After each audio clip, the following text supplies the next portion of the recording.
Hello,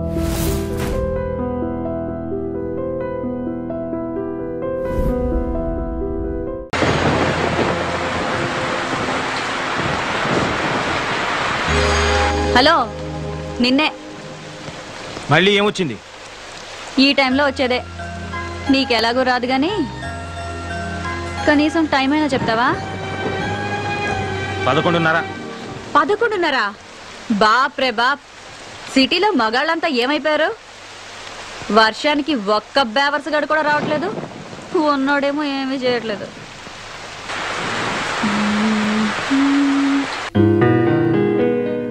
మనసున మనసై మనసున మనసై బ్రతుకున బ్రతుకై బ్రతుకున బ్రతుకై తోడొకరుండిన తోడొకరుండిన అదే భాగ్యము అదే స్వర్గము.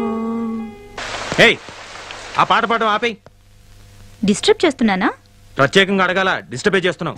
ఇది చాలా గొప్ప సాంగ్ అండి. మనసున మనసై మీరు వింటూ వర్క్ చేసుకుంటారని పాడుతున్నాను. వింటూ వర్క్ చేయలేను, ఏదో ఒకటే చేయగలను. ఇది చాలా ఇంపార్టెంట్ వర్క్. రేపు ఆఫీస్ లో డెమో ఇవ్వాలి. ఇదిగో, నువ్వు ఆ పిచ్చి బట్టలు మానేసి వేడి పడుకో. ఎందుకు రాపాలి? ఇదిగో, మర్యాదగా చెప్తున్నాను, ఆ పాట మాత్రం పాడు. ఏంటి, ఈ పాట మాత్రం పాడకూడదా? నీకు ఈ పాట విలువేంటో తెలుసా? మనసున మనసైన వాడు, బ్రతుకున బ్రతుకైన వాడు, అలాంటి వాడు మన జీవితంలో ఉంటే అదే స్వర్గం. అంతకన్నా మన యదవ జీవితాలకు కావాల్సిందేముంది గురు? మన అంటావేంటి? నీ గురించి అనుకో. సరే గురు, మన ఇద్దరికి చాలా తేడా ఉంది, ఒప్పుకుంటున్నాను. ఇక్కడ మన ఇద్దరమే ఉన్నాం. నాకు మరో కస్టమర్ దొరికే వరకు కాసేపు నవ్వుతూ మాట్లాడొచ్చుగా. అలా చిరాకు పడతావు ఎందుకు? కాస్త నవ్వుతూ చెప్పొచ్చుగా. అలా చిరాకు పడతారెందుకు?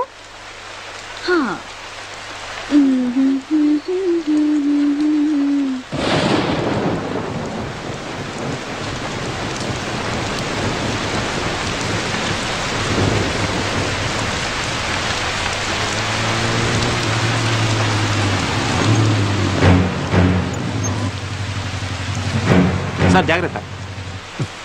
ఏంద్రబాయికి వర్షం. నమస్తే శంకరన్న. ఏయ్, అన్నా అని పిలవద్దని నీకు ఎన్నిసార్లు చెప్పాలనే? ఏదో అలవాటైపోయిందన్నా. అదిగో మళ్ళా. ఎవడాడు? కస్టమరా? కాదులే, కారు ఆగిపోయింది. ఆగిపోయిందా? ఆపిండా? చూస్తే అలా కనిపించట్లేదు సార్. ఏంది రోయ్, వాళ్ళు ఏమన్నా ఐడెంటిటీ కార్డులు పెట్టుకొని తిరుగుతారా ఏంది? సరే సర్లే. ఏ పోరి, ఆ లొల్లి కృష్ణాడు ఎక్కడే? నాకేం తెలుసు? నాకేం తెలుసా? నీకు ఆయనకి జర ఎక్కువైందే. ఆడి ఇయ్యాల్సిన మామూలు ఇయ్యలే. ఎక్కడున్నాడో చెప్పు, వాని తోలు తీసి నా యూనిఫామ్ కుట్టించుకుంటా. డబ్బు నాతో పంపించట్లే. మరి ఇందాక తెలియదన్నావు? నువ్వు డబ్బు గురించి అడగలేదు, కృష్ణ గురించి అడిగావు. ఏయ్, నీకు నిజంగానే బాగా ఎక్కువైందే. 2000 ఇయ్యాలే, 100 తక్కువైంది. ఏం సంగతి? ఇది మింగేసిందేమో సార్. అది మీకు అలవాటు, నాకంత కర్మ పట్టలేదు. ఏయ్, ఏందే ఎక్కువ మాట్లాడుతున్నావు? వాడు అన్న దాంట్లో తప్పేముందే? ఆ 100 నువ్వే నొక్కేసింటావు. తీ బయటకి. నీ సంగతి నాకు తెలియదానే? ఏం పిచ్చోన్ లెక్క కనిపిస్తున్నా? తీ బయటకి. మీరు మాత్రం పోలీసులు అని చెప్పి జనం దగ్గర డబ్బు గుంజట్లేదా? ఆయన నాకేం తెలీదు, వాడంతా ఇచ్చాడు. ఏమన్నావే? నీ అవ్వ 100 కొట్టేసింది కాకుండా మమ్మల్ని అంటావే? నిన్ను అన్ని లోపలికి తీసుకుపోయి బొక్కలు బజాయిస్తే అప్పుడు బయటకు వస్తాయి మొత్తం పైసలని. రేయ్ రేయ్, ఏమైందిరా? ఎవరి మీద రా కోపం? సార్, మర్యాదగా మాట్లాడండి. ఏంది రో? ఆడవాళ్ళతో మాట్లాడే పద్ధతి అది కాదు. అబ్బా, ఏందది? అమ్మా, జర ఈ నెల ఇయ్యాల్సిన మామూలు ఇస్తారా వాంచన్ అని అడగలనారా? గట్ల అడిగితే సరిపోతుందా? వెటకారం వద్దు. ఎటకారమేంద్రా? ఇంకొక మాట మాట్లాడినామంటే ఎన్కౌంటర్ చేసి పారేస్తాని. రాత్రులు మేము సంసారాలు చేయకుండా మీకోసం డ్యూటీలు చేస్తా ఉంటే మీరు మాకు మాట్లాడే పద్ధతులు నేర్పిస్తారా? రేయ్, ఈ బజార్ దానికి ఎలా మర్యాద ఇయ్యాలనో నువ్వు నాకు నేర్పుతావురా? మాకే పద్ధతులు నేర్పిస్తావురా? కాల్చి పారేస్తాను. ఏమనుకుంటున్నావు? శంకరన్న, వదిలే వదిలే అన్న. ఆ పప్పు గడత నీకేంటి? నీ 100 రూపాయలు నేను ఇస్తాను. రా రా. పద్ధతులు కావాలన్నట, పద్ధతులు. రేయ్, నువ్వు స్టేషన్కి పోరా, నేను వస్తున్నా. అలాగే సార్. ఏంటే వాడితో పెట్టుకున్నావు? వాడు అసలే మూల శంకరయ్య.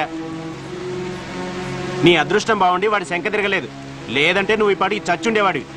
ఎందుకైనా మంచిది, నువ్వు కొంచెం వెళ్ళిపో.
ఏమంటున్నాడు? 100 రూపాయలు తగ్గిందన్నాడు. నువ్వేం చెప్పావు? లెక్క సరిపెట్టొచ్చాను. Idiot. Another idiot.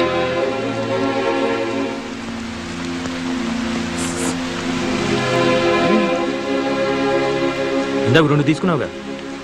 నలిగిపోయింది.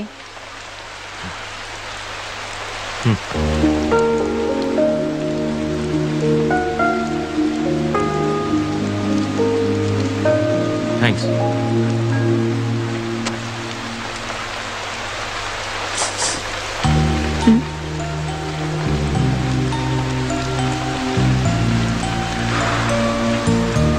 నీ పేరేంటి? గులాబీ. నువ్వు అది ఏం చేస్తున్నానా? వ్యభిచారం. ఇంకా నాకు తెలిసిందే ఇదొక్కటే గురు. ఎప్పటి నుంచి? అమ్మ దహన సంస్కారాలకి డబ్బులు లేకపోతే వేరే దారి లేక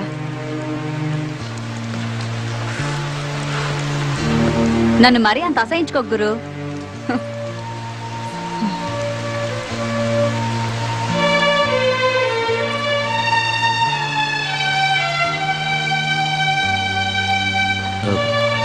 ఇంతకీ కృష్ణ ఎవరు?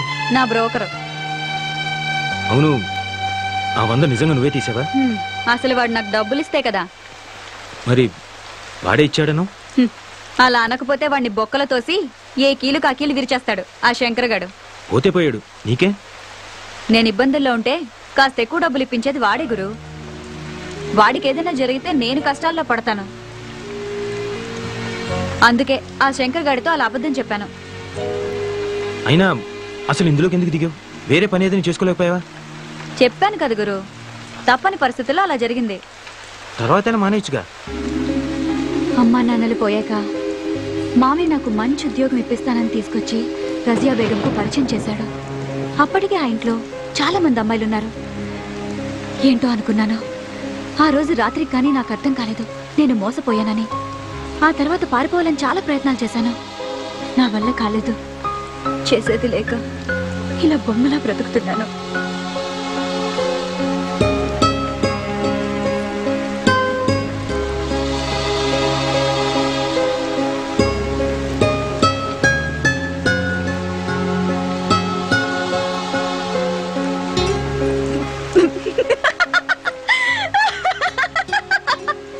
నువ్వు పడిపోయావు గురు.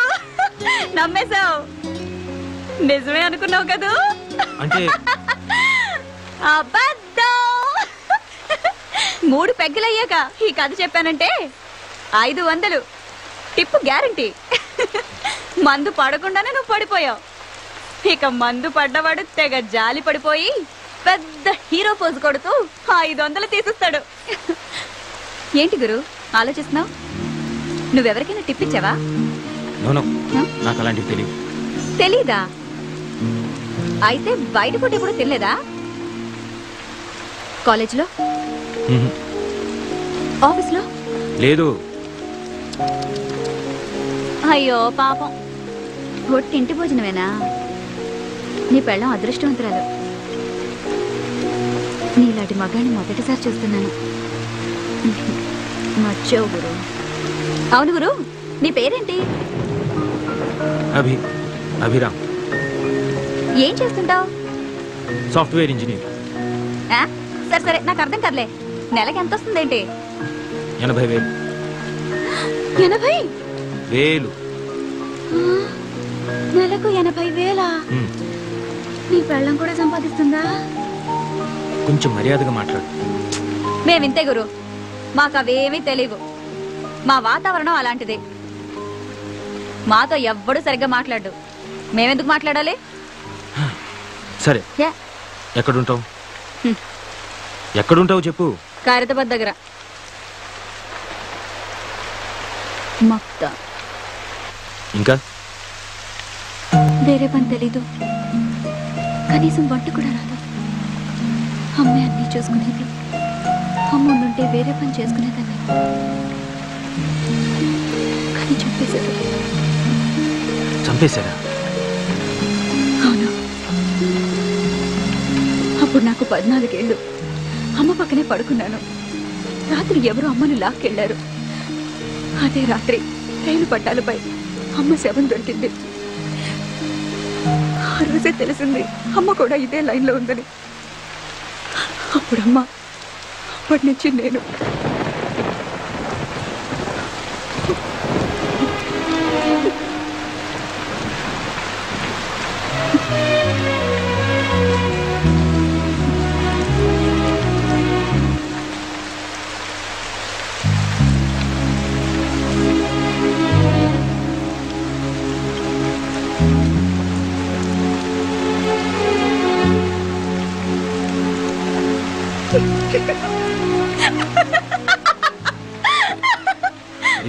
ఎందుకు నవ్వుతావు? నమ్మేశావు కదూ? అంటే ఇది కూడా స్టోరీయే. ఇది గాని చెప్పాననుకో, 1000 రూపాయలు టిప్పు గ్యారంటీ. ఎందుకు అబద్ధాలు చెప్తున్నావు? ఎందుకా? నిజాలు చెప్తే కష్టాలు తీరుతాయా? ఎవరైనా డబ్బు ఇస్తారా? అయినా మా బతుకుల్లో నిజాలు అబద్ధాలు వేరుగా ఉండవు, అంతా ఒకటే. ఆశ్చర్యంగా ఉందా? నవ్వుతూ బతకడమే నాకు తెలుసు.